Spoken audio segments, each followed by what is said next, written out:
Good afternoon, boys and girls. Welcome to Mrs. Boss's Kitchen. Today we're going to be making a quick and easy Irish soda bread.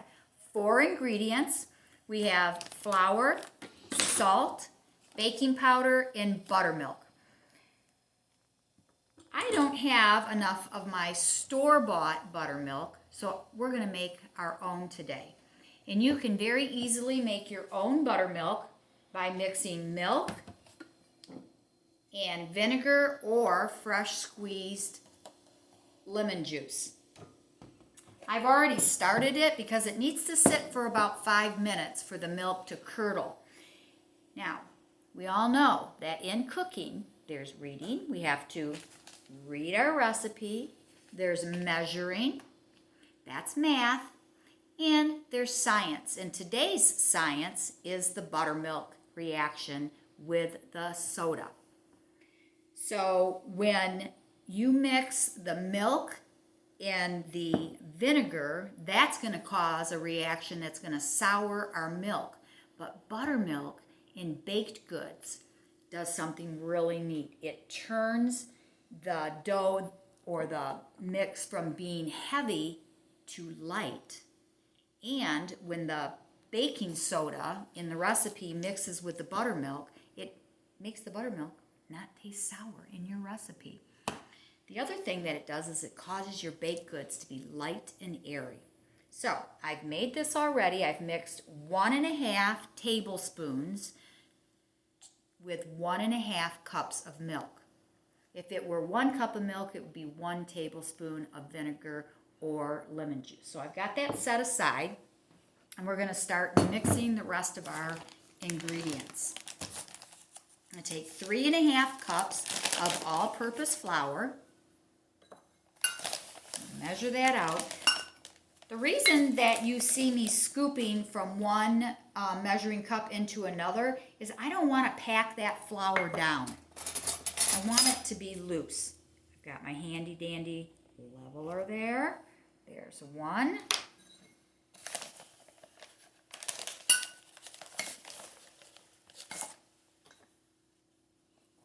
2.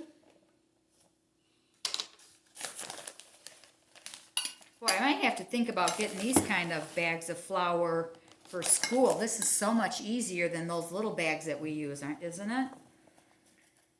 3. And then my 1/2. 3.5.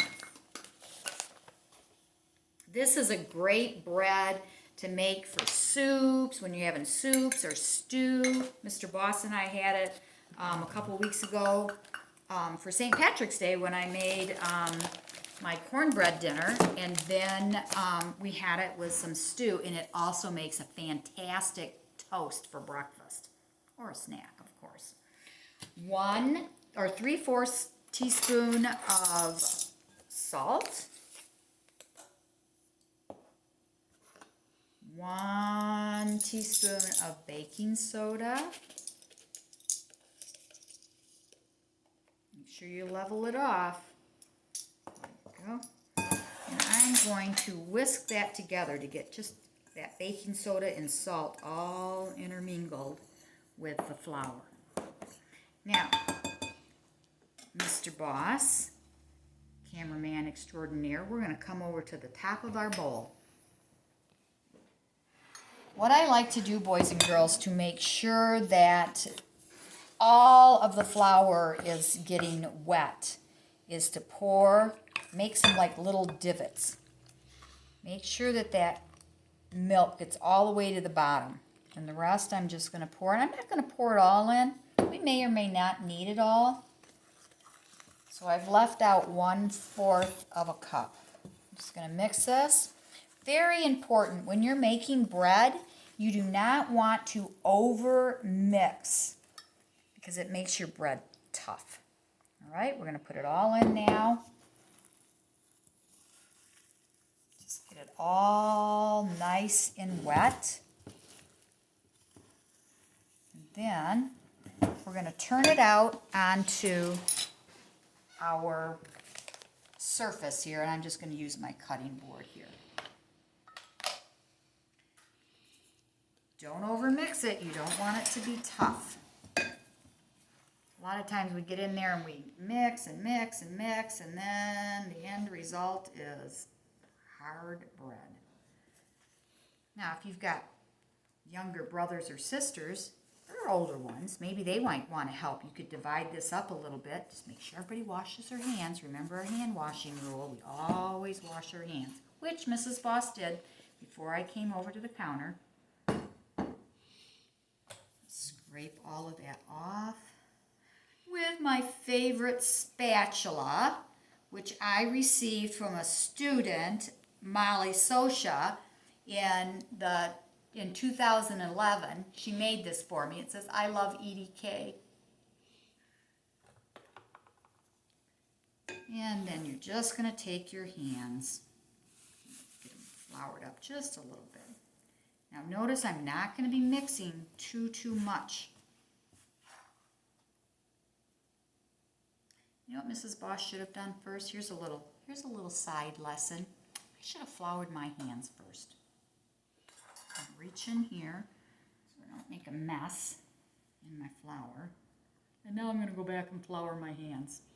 Remember, everybody makes mistakes, and we just work them out. No big deal.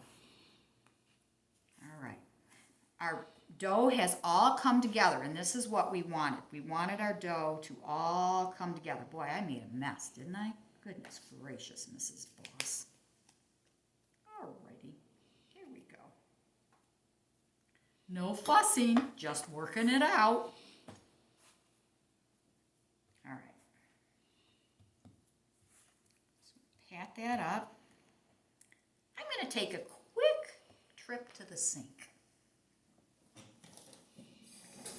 I'll be right back.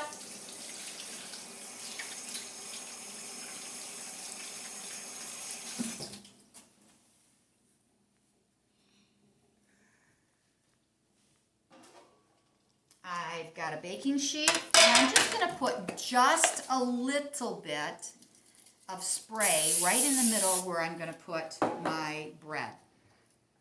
Oh, let's not do that again, Mrs. Boss. Flour on my hands. Pat it out. And put it right down here. Make a nice circle. About 6 inches round or so. That's a couple inches thick. It doesn't have to look perfect. It's kind of a rustic looking bread. Now, this is very important. Make sure an adult is with you. You're going to take a knife, a sharp knife, and you're going to make an X in the top of your dough. And the reason that you want to do this is because of that scientific reaction of the baking soda and the buttermilk. This is going to rise up and it's going to get thick, and you want all of the bread to be cooked. So this kind of helps all that heat get down into it there. Stick it in the oven.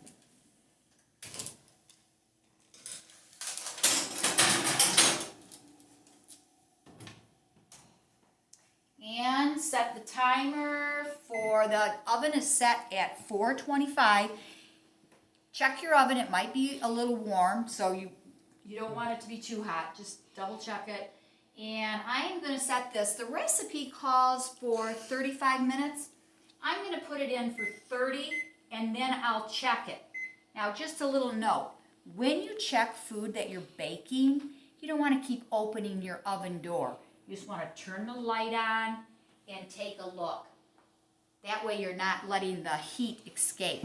Now, Mrs. Boss actually made a loaf already.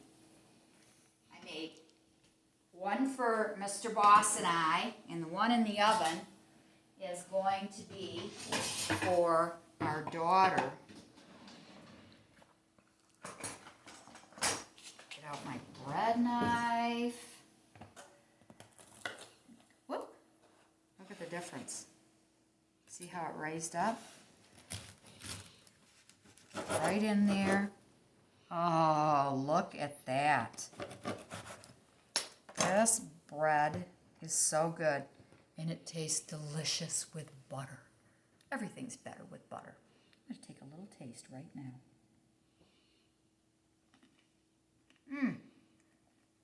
Crunchy on the outside, tender on the inside, and oh so good. Till next time, keep cooking. Send us some videos. Bye.